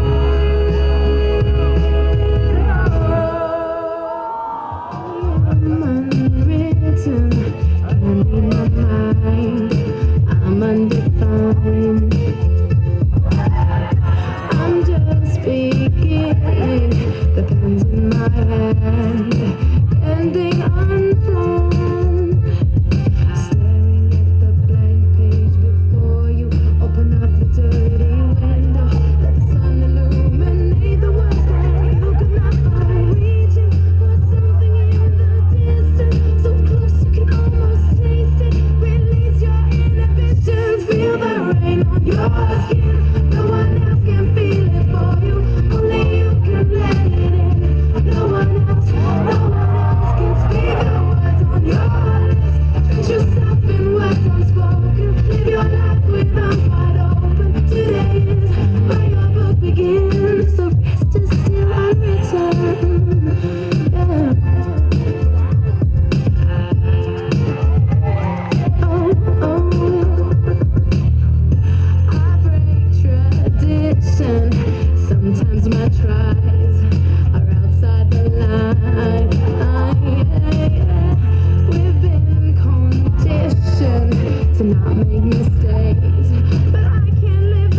When the thing is out, you gotta take it in. This has gotta be good love. This has gotta be good love. This could really be good love, good love. Stay up, this feeling that you can't fight. The city is a bright light. This could really be good love, good love.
on the nose. So if you agree, have a drink with me, raise your glasses for toast to a little bit of chicken fried.